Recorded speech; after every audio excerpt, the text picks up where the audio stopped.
Për fillim, Zoti Musa, si e pat atë që ndodhet në Kuvendin e Kosovës këtë aksion të PDK-s dhe Aleancës, a është kjo një kopje e asaj që bënte më parë vendosje? Është një reagim ndryshe e opozitës dhe bërja e një opozite më aktive, megjithëse që sot nuk ka qenë shumë aktive, kanë qenë një grup deputetësh të tri partive në fakt, edhe PDK-s, AK-s dhe Lëvizjes Vetëvendosje. Mirë po të pas parasysh që këto është sëlmu dhe cënu rendi kushtetues i Republikës së Kosovës dhe Kosova është pa institucione legale dhe institucione në kundërshtim me kushtetutën dhe ligjet pozitive në Kosovë, sepse tashmë nuk kemi as ushtrues detyrat të presidentit, as kryeministrit dhe ministrave, gjithë janë të vendosura në mënyrë të paligjshme dhe bërja opozit vetëm përmes rrjeteve sociale, postime në Facebook dhe deklaratave të dobta në mjetet e informimit nuk kryen punë me një parti politike e cila haptas kallëzon tendenca që ka për me bën ndryshimin e rendit kushtetues dhe marrjen e të gjitha institucioneve dhe krijimin e një qeverie të tipit jo demokratik, mund të them lirisht të një ekstremi të majtë. Kjo është një formë shumë e lehtë e një proteste aktive, e një reagimi aktiv të opozitës.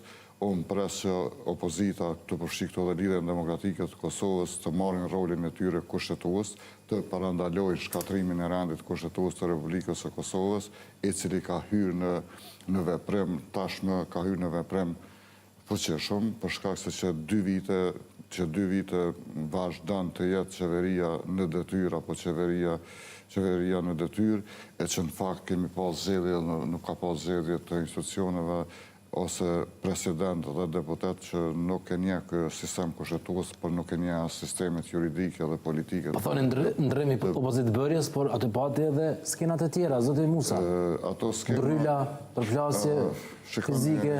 Shikoni, këto skena... Në që veç fillimi është. Këto skena pajtona me Artanin është një fillim, është një aktivizim i opozitës, qarta zë deputetëve vendosës, sepse kam përcjellë gjithë ditën, kam qenë në pushim, kam përcjellë gjithë ditën, qarta zë deputetëve vendosës kanë shkuar që edhe ata të krijojnë situata të tilla, mirë po opozita duhet me luajtur rolin e vet kushtetues, deri tash as opozita nuk mund të ikë përgjegjësisë për këtë sulm që po i bëhet rendit kushtetues. Është opozita ajo që duhet me thonë më fuqishëm që Kosova është në prag shkatrimit në rendin kushtetues dhe vendosjes një regjimi tjetër dhe është opozita ajo që duhet ta ndalojë këtë. Nuk mund të thirret në numra të deputetëve, sepse ka parti opozitare dhe me numra më pak në për shtete të ndryshme dhe krijojnë rezistenca të tilla, madje ka dhe parti të reja që formohen dhe bëjnë opozitë dhe mbrojnë sistemin juridik dhe politik,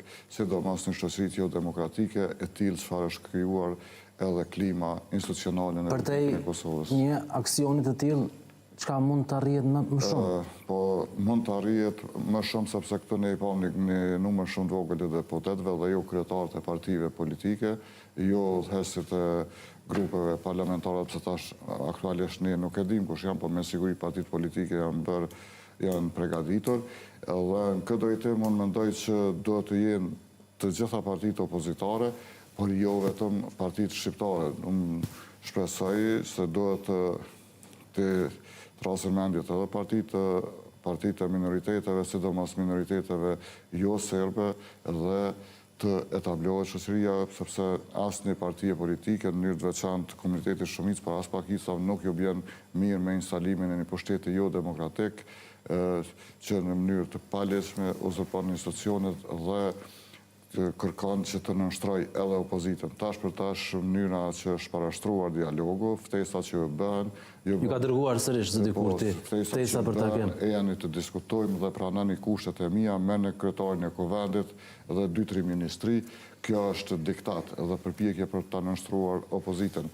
Secila parti politike që pranon një ftesë të tillë dhe një diktat, ajo është nënshtruar dhe nuk mund të konsiderohet parti opozitore.